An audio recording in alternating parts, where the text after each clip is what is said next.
మనుష్యుని యొక్క వైభవాన్ని, మనుష్యుని యొక్క శక్తిని లోకానికి చాటి చెప్పడం కోసం రావణ సంహారం అయిపోయిన తరువాత కూడా 11,000 సంవత్సరములు ఈ భూమండలం మీద ఉన్నటువంటి అవతారం. దశవర్ష సహస్రాణి దశవర్ష శతాని చ అని ప్రతిజ్ఞ చేశాడు బాలకాండలో. ఎందుచేత అంటే రావణాసురుడు ఇతరులు కూడా మనుష్యుణ్ణి చాలా తక్కువ చేసి చూసినటువంటి రోజులు త్రేతాయుగంలో. అటువంటప్పుడు మనుష్యుడు ఎంత గొప్పవాడో నిరూపించడానికి వచ్చినటువంటి అవతారం రామావతారం.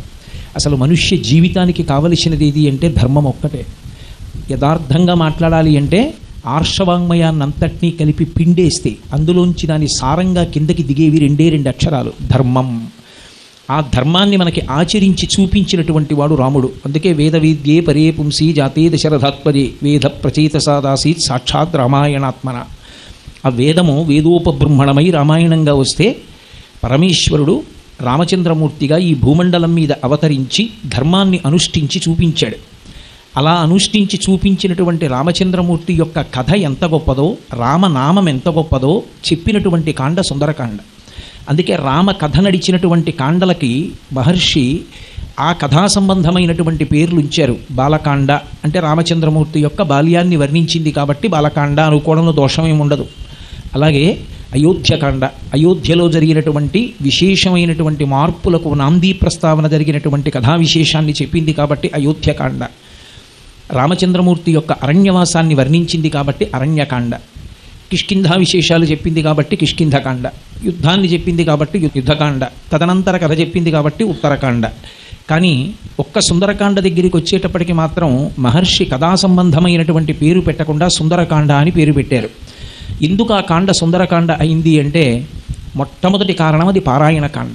శ్రీరామాయణానికి అంతటికీ కూడా శక్తి ఎక్కడ నిక్షేపింపబడి ఉంది అంటే సుందరకాండలోనే నిక్షేపింపబడింది. అందుకే శ్రీరామాయణం పారాయణ చేసేటటువంటి వాళ్ళు ఒక నియమాన్ని పాటిస్తూ ఉంటారు. ముందు సుందరకాండ చదివి తర్వాత బాలకాండ మొదలు పెడతారు. మళ్ళీ బాలకాండ, అయోధ్యకాండ, అరణ్యకాండ, కిష్కింధకాండ అయిన తర్వాత మళ్ళీ సుందరకాండ చదివి యుద్ధకాండ చదువుతారు. అంటే శ్రీరామాయణం చదివేటప్పుడే సుందరకాండ పారాయణం అవుతుంది. పారాయణ యోగ్యత కలిగినటువంటి కాండ సుందరకాండ. అంత శక్తివంతమైనటువంటి కాండ. కేవలం అదొక్కటే కారణమని కాదు. సుందరే సుందరో రామ, సుందరే సుందరీ కథ, సుందరే సుందరీ సీత, సుందరే సుందరం వనం, సుందరే సుందరం కావ్యం, సుందరే సుందర కపి, సుందరే సుందరం మంత్రం, సుందరే కిమ్న సుందరం.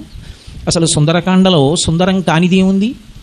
బాగా సంప్రదాయజ్ఞులైనటువంటి పెద్దలు ఒక మాట చెప్తుంటారు. ఈ లోకంలో సౌందర్యము అనేటటువంటి మాటకి చిరునామా వెతకాలి అంటే 2 చోట్ల దొరుకుతుంది అని. ఒకటి వాల్మీకి మహర్షి కృతమైనటువంటి శ్రీరామాయణాంతర్గతమైన సుందరకాండ, రెండవది శంకర భగవత్పాదాచార్య కృతమైనటువంటి సౌందర్యలహరి. ఈ 2 సౌందర్యమునకు ఆలవాలములు. అందులో రామచంద్రమూర్తి బాహ్యమునందు బహుసుందరాకారుడు. పుంసాం మోహనరూపాయ పుణ్యశ్లోకాయ మంగళం.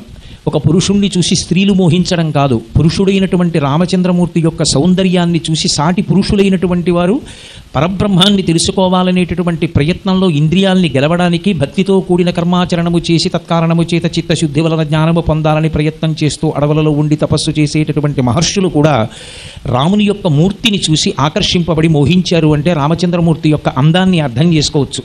అసలు శ్రీరామాయణం 24,000 శ్లోకాలు చదివితే రాముణ్ణి చూసి రాముడి యొక్క రూపాన్ని చూసి మోహించినటువంటి వాళ్ళు లేరు.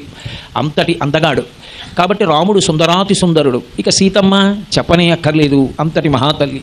అశోకవనం మహాసౌందర్యం, రావణాంతఃపురం, కాంచన లంక గొప్ప సౌందర్యం. ఇన్ని విశేషాలు అసలు ఆ లంకాపట్టణంలో. కపి అంటే కోతి రూపంలో ఉన్నటువంటి హనుమ సుందరాతి సుందరుడు. ఈ 2 పరస్పర విరుద్ధం. లోకంలో ఎక్కడైనా సౌందర్యం లోపిస్తే కోతిలో ఉన్నామంటారు. కానీ కోతి రూపంలో ఉన్నటువంటి హనుమ ప్రధానంగా నడిచినటువంటి సుందరకాండలకి ఆ పేరు రావడానికి కారణం ఆయన సుందరుడు కావడమే. సుందరుడు అన్న మాటకు అర్థం కేవలం బాహ్యంలో అందమని కాదు.